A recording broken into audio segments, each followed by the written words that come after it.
मैं दसम वर्ग के लिए संस्कृत व्याकरण में प्रथम पाठ के साथ उपस्थित हूं। हमने स्वर और व्यंजन संधि को संपन्न करके विसर्ग संधि में प्रवेश किया था और जैसा कि पिछले वर्ग में मैंने आपसे कहा भी था कि हम विसर्ग संधि को 4 भागों में बांटकर पढ़ेंगे, जिनमें से सत्व, उत्व, रुत्व और लोप। तो इसके अंतर्गत सत्व संधि को आज हम देखते हैं कि आखिर यह सत्व संधि है क्या। तो सत्व कहते हैं विसर्ग का 100 में परिवर्तन। शायद मैंने उस दिन भी आपको यह बताया था।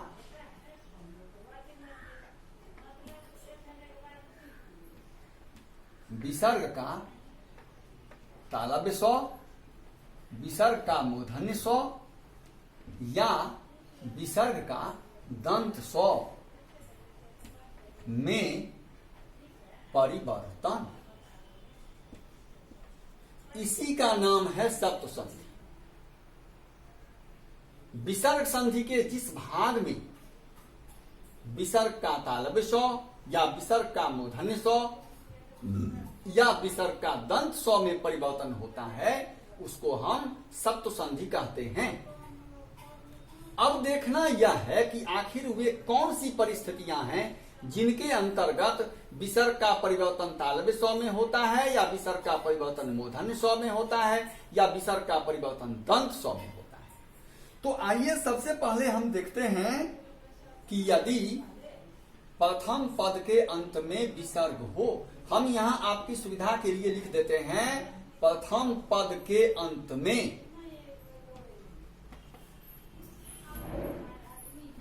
प्रथम पद के अंत में, और फिर यहां लिख देते हैं हम दूसरे पद के शुरू में।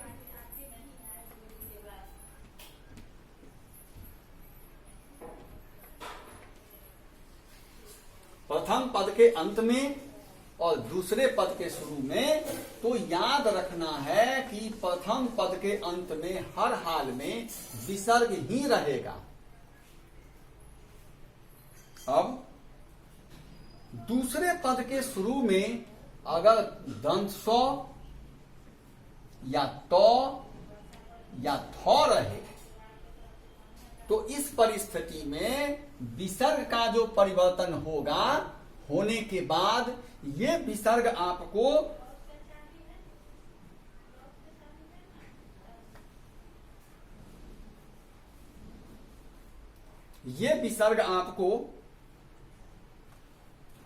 दंत 100 में बदल जाएगा।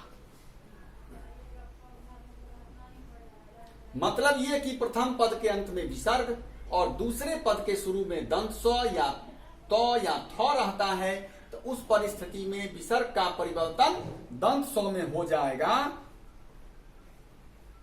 उदाहरण लेंगे आप। उदाहरण देखिए, विभु जोर तरती। अब देखिए यहां प्रथम पद के अंत में विसर्ग है और दूसरे पद के शुरू में तो है। देखिए, प्रथम पद के अंत में विसर्ग और दूसरे पद के शुरू में तो। इस तो के कारण ये विसर्ग जो है दंत 100 में बदल जाएगा और शब्द बन जाएगा विभुस्तरति। विभु तैरता है। फिर दूसरा उदाहरण देखिए, बालः जोर थुत करोति।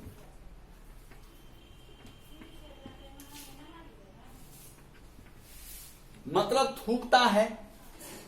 तो बालः में अंतिम में विसर्ग है और थुत करोति का पहला अक्षर थौ है।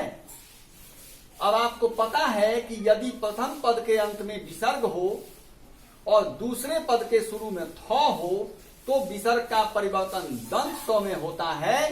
तो इसके मुताबिक बन जाएगा बालस्तुत करोति। बालस थुत करोति। देखिए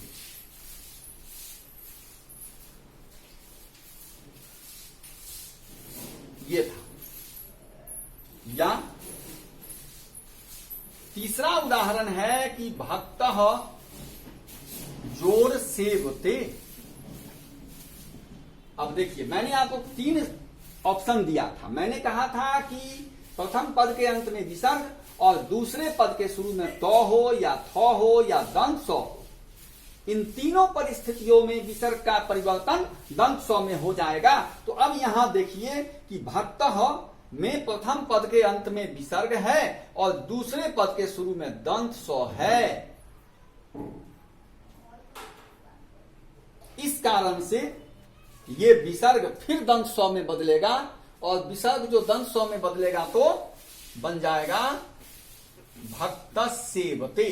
तो अब यहां 200 दंत सौ आएगा। एक दंत सौ तो पहले से यहां सेवते में मौजूद था, जबकि प्रथम पद के अंत में जो विसर्ग था यह विसर्ग भी दंत सौ में बदला। इस प्रकार इसके एक हिस्से को हमने देख लिया है। अब इसका दूसरा देखिए।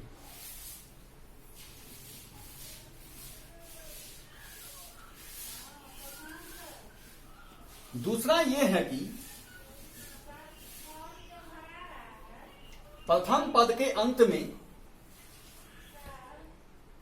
फिर देखते हैं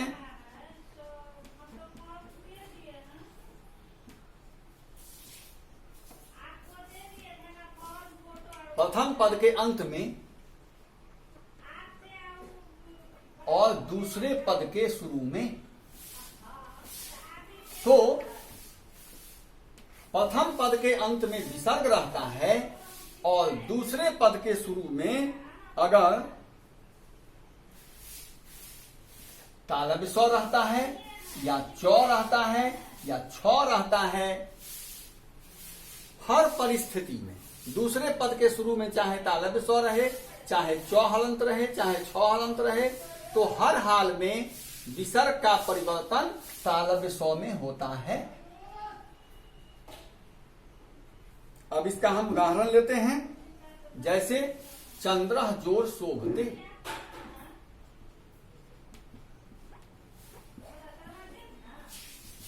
अब देखिए प्रथम पद के अंत में विसर्ग है और दूसरे पद के शुरू में तालव्य स्व है। इस कारण से यह विसर्ग भी तालव्य स्व में बदल जाएगा और अब शब्द में तालव्य स्व की संख्या 2 हो जाएगी, बन जाएगा चंद्र शोभते। देखिए आप यहां देख सकते हैं कि ये तालव्य स्व पहले से था और ये विसर्ग जो तालव्य स्व में परिवर्तित हुआ तो ये तालव्य स्व यहां है। तो इस प्रकार हमने देखा कि प्रथम पद के अंत में विसर्ग और दूसरे पद के शुरू में तालव्य स्व रहता है तो विसर्ग का परिवर्तन तालव्य स्व में होता है। अब हम देखते हैं कि जैसे हरि ही जोर चलती, तो हरि ही जोर चलती, हरि में विसर्ग है और चलती के शुरू में चौ है। फिर उस नियम को याद कीजिए कि अगर प्रथम पद के अंत में विसर्ग होता है और दूसरे पद के शुरू में चौ रहता है तो विसर्ग का परिवर्तन तालव्य स्व में हो जाता है। तो शब्द बन जाता है हरि चलती।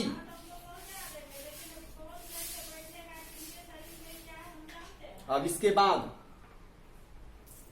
अब देखते हैं कि छ, तो जैसे तस्याह जोर छागह, यहां फिर दूसरे पद के शुरू में छ है और प्रथम पद के अंत में विसर्ग है। तो दूसरे पद के शुरू में छ होने के कारण प्रथम पद का जो विसर्ग है यह विसर्ग फिर तालव्य स्व में बदल जाएगा और बन जाएगा तस्यास छागह। तो इन तीनों उदाहरणों से स्पष्ट हो गया कि यदि प्रथम पद के अंत में विसर्ग हो और दूसरे पद के शुरू में तालव्य स हो तो वह विसर्ग तालव्य स में बदल जाता है। That's all.